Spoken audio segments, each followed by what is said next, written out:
Alright, so as a YouTube creator, I thought I would give my thoughts on the recent decision by YouTube to hide the dislikes that a video has gotten, and so that only YouTube and the creator can see them. My initial reaction was, wow, that's a really stupid idea.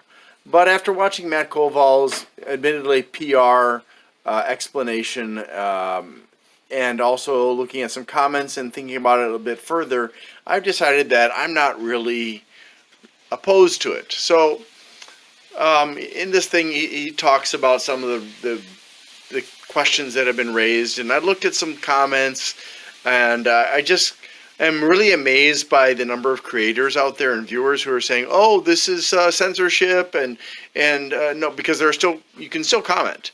And then there are viewers who are saying, and users, or sorry, creators who are saying, "Oh, this is the worst decision YouTube's ever made." No, I'm pretty sure YouTube has made worse decisions than this one.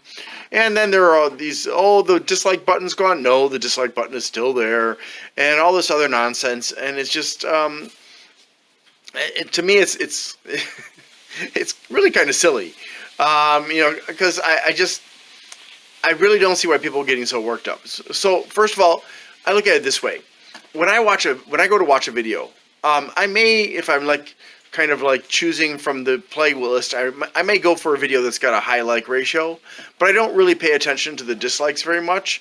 I use the dislike button if I feel that it's worth it. I honestly wish there was a middle button, in neither like nor dislike, because I have videos where there are things about it I like and things about it I don't like. I really can't give it a vote one way or the other, so I would really like to have a middle button that also allows me to show that I've watched that video, because there's no other way, honestly, other than the like dislike buttons to show that you've previously watched a video.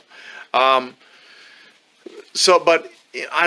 as far as my own videos are concerned, I really don't want people to choose to watch my videos or not based on the like dislike ratio. It's not that I expect that I'm going to get a lot of dislikes. I mean, I know I'm going to get some. And because I don't polish my videos, I don't make them professional or anything like that. I just share my thoughts with people and let them look at that only. That's my format. It's just raw. Okay. Sometimes I may prepare a script, but most often I just kind of fumble through it. But so I really want people to just look at other people's videos and my videos based on their interest. So obviously that means you should try to make a title that's interesting or captivating or whatever, and also try to choose a thumbnail that's appropriate.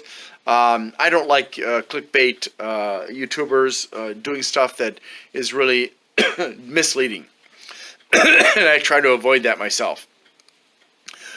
I don't want the viewers to say, "Oh my God, there's 10,000 dislikes. I'm not going to watch that video."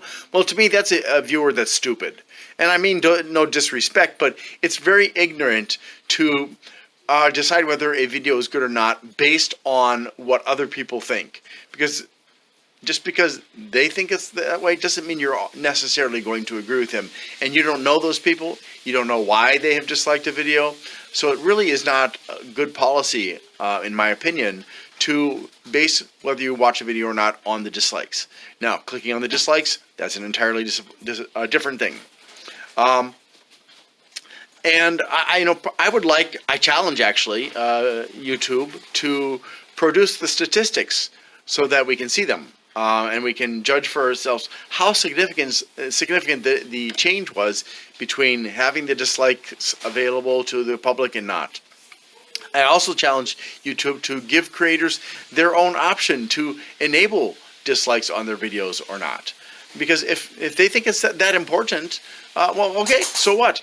And then finally, I think if YouTube is going to lay claim to, "Oh, we're helping creators, we're protecting them psychologically," or whatever, I think that YouTube has to recognize that the biggest thing that affects creators is not the dislike ratio or number of dislikes.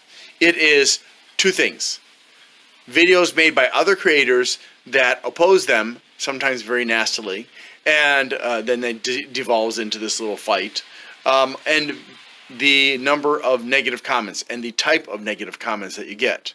Now, I'm mature enough that I know when I see a negative comment, I'm just going to report that comment and move on with my business. But there are some creators that take it all entirely too personally, some to the point that they will become depressed or even commit suicide, or at least leave the YouTube experience. And I just think that really the reaction has been rather overblown. So thank you very much for watching this, and I hope you have a great day. So let's talk for a moment about this whole thing with the like and dislike buttons. Some users use it to decide whether they want to watch a video or not. Other users use it to decide whether they need to watch it, such as students and researchers. It doesn't matter which way. Either way, it's a very poor metric because you don't know why somebody liked or disliked something. You don't know how much they liked or disliked something. You don't know if it was just a particular single comment or section of a video that somebody liked or disliked. You have really got very poor information. It's basically like the old-time grade reports that showed an A, B, C, D, or an F, and it didn't tell the parents in what areas of each subject the student was excelling in, what areas of the subject the student was struggling. So it was pretty, and still remains to be, pretty useless. And like and dislike, if you think about it like this, the like and dislike buttons as a metric are almost useless, like I said. What YouTube should do is provide a range of vote types so that creators can see in what way the viewers dislike something. For example, vote on presentation, content, visual appeal, audio appeal, agreement, concern, caring, support, love, and so on. Those are valuable votes that help the creator to get a feel for what viewers think without having to wade through sometimes abusive posts that actually do depress creators. And those kind of votes actually will help the other viewers who are looking to decide whether this is a valuable video. Likes and dislikes, it's garbage. It's a feel good, feel bad kind of thing. Of all the possible solutions to the dilemma of dislikes being abused, the hiding of the dislike count is really not an effective choice. And some creators do care about the like to dislike ratio, others don't. I mean, as a viewer, I don't generally look at a video because of likes and dislikes. I look at it because I'm interested in it or not. I may, if I'm pressed for time, use it, or if I'm doing research, I might use it to try and determine which one I should choose from a vast sea of choices. But ultimately, that doesn't mean that that is the best video. There could be a much better video that virtually nobody has seen, and thus has almost no likes and almost no dislikes, because that creator is unknown. So really, as a creator, I like to see whether my videos have got likes or dislikes. I don't get all bent out of shape about it. I don't cry about it or anything like that. And I really am kind of, well, I'm not going to say that.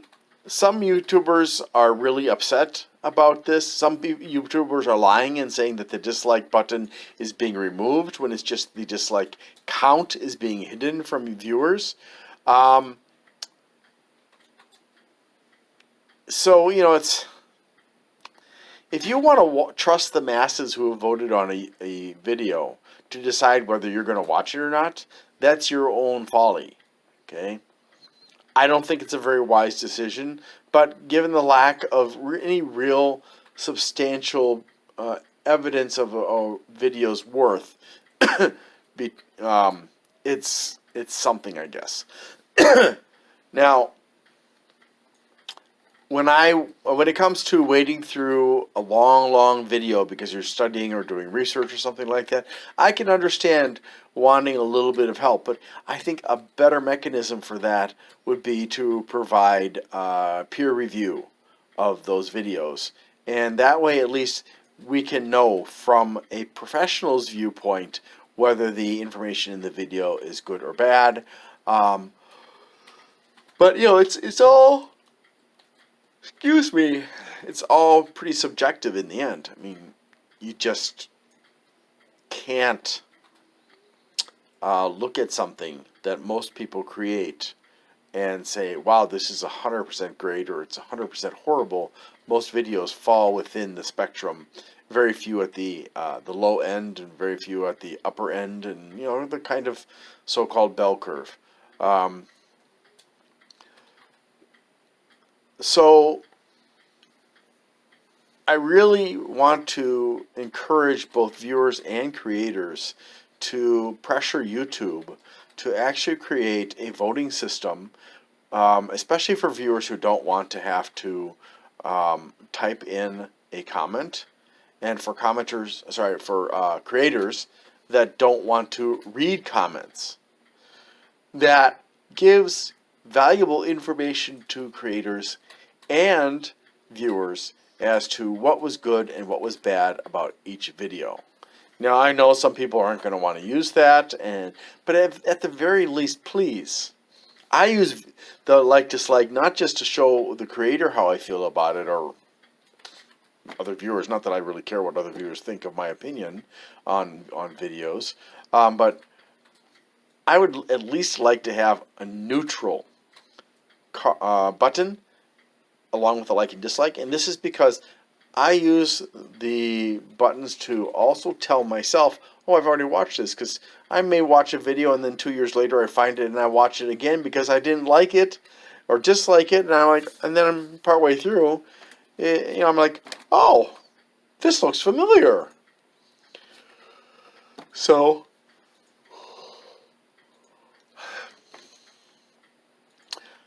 in conclusion, I believe that YouTube should provide a voting system that allows viewers to give feedback without comments to the creators. And this will help to actually protect creators from abuse by trolls and other kinds of abusive people online. At the very least, like, dislike, and neutral. And even better if it can be more drawn out, more complete for those who want to do a better response for the creators. And second of all, I encourage viewers to stop trusting like and dislike to figure out whether a video is good or bad. And as a final comment, one reason that I believe, me personally, that YouTube got rid of the dislike count for the public is simply because it's hurting some creators. Some creators, either because they are controversial or because people just have strong feelings on their topics or whatever, give them a lot of dislikes. And that means that they're going to lose views because so many people rely on the poor metric of like and dislike. Thank you very much for watching, and I hope you have a great day.